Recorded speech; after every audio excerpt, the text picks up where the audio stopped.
بسم اللہ الرحمن الرحیم۔ تابوت سکینہ لکڑی کا بنا ہوا ایک صندوق ہے جو حضرت آدم علیہ السلام پر نازل کیا گیا تھا۔ یہ آپ کی زندگی کے آخری ایام تک آپ کے پاس ہی رہا اور اس کے بعد میراث کے طور پر آپ کی اولاد کو ملتا رہا، یہاں تک کہ یہ حضرت یعقوب علیہ السلام کو ملا اور پھر آپ کی اولاد بنی اسرائیل کے قبضے میں رہا۔ بنی اسرائیل تابوت سکینہ کو اپنے قبلہ کے طور پر بھی استعمال کرتے تھے۔ یہ بڑا بابرکت اور مبارک صندوق تھا۔ بنی اسرائیل جب کفار سے جہاد کرتے تو اس صندوق کو اپنے آگے رکھ لیتے۔ اس صندوق کی برکت اور رحمت کی وجہ سے ان کے دل مضبوط ہو جاتے اور اللہ کی طرف سے غیب سے ان کی مدد ہوتی۔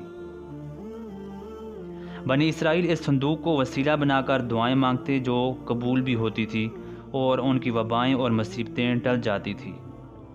حتیٰ کہ بنی اسرائیل کے لیے تابوت سکینہ برکت اور رحمت کا خزینہ تھا۔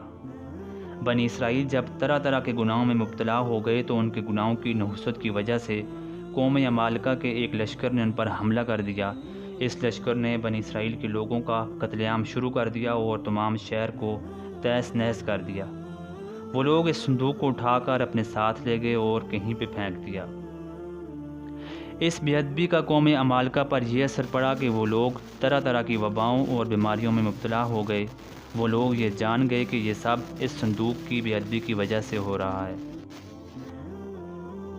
چنانچہ قوم عمالقہ نے وہ صندوق بنی اسرائیل کو واپس کر دیا۔ اس طرح بنی اسرائیل کو اپنی کھوئی ہوئی نعمت دوبارہ مل گئی۔ اس مقدس صندوق میں حضرت موسیٰ علیہ السلام کا عصا اور بابرکت جوتیاں، حضرت ہارون علیہ السلام کا امامہ، حضرت سلیمان علیہ السلام کی انگوٹھی، تورات کی تختیوں کے چند ٹکڑے اور من و سلوہ وغیرہ سب کچھ موجود تھا۔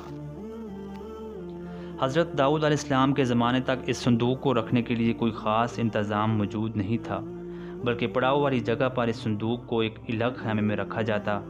حضرت داؤد علیہ السلام نے اللہ کے حکم سے خدا کا گھر بنانا شروع کیا جو عین اس مقام پر تھا جہاں پر آج مسجد اقصیٰ موجود ہے۔ یہ گھر آپ کے بیٹے حضرت سلیمان علیہ السلام کے دور میں مکمل ہوا، جسے یہودی ہیکل سلیمانی کے نام سے پکارتے ہیں۔ اس گھر کی تعمیر کے بعد تابوت سکینہ کو ادب و احترام کے ساتھ یہاں پہ رکھ دیا گیا۔ اس طرح یہ مقام یہودیوں کا مقدس ترین مکان بن گیا۔ بابل کے بادشاہ بخت نصر نے اس کو بالکل تباہ کر دیا اور آگ لگا دی۔ وہ یہاں سے مال غنیمت کے ساتھ ساتھ تابوت سکینہ بھی لے گیا۔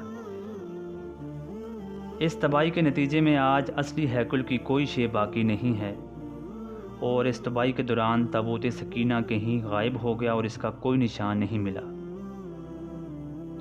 یہودی مذہب کے ماہرین اس کو آج بھی ڈھونڈنے میں لگے ہوئے ہیں تاکہ اس کو واپس لا کر اپنی کھوئی ہوئی روحانیت کو پایا جا سکے۔ تابوت سکینہ کی موجودگی کے بارے میں مختلف قیاس آرائیاں پیش کی جا چکی ہیں۔ سب سے مضبوط تھیوری کے مطابق یہ صندوق حضرت سلیمان علیہ السلام کے محل میں دفن ہے جو فلسطین میں آج بھی گم ہے، جسے یہودی کافی عرصے سے ڈھونڈنے کی کوشش کر رہے ہیں۔ اس محل کو حضرت سلیمان علیہ السلام نے جنات کی مدد سے بنایا تھا۔ اس کی بنیادوں کو آج بھی ڈھونڈنے کی کوشش کی جا رہی ہے۔ اگر آپ کو یہ معلوماتی ویڈیو پسند آئے تو ویڈیو کو لائک کریں اور مزید ایسی ہی ویڈیو کے لیے ہمارے چینل کو سبسکرائب کریں۔ اللہ تعالی ہم سب کا حامی و ناصر ہو۔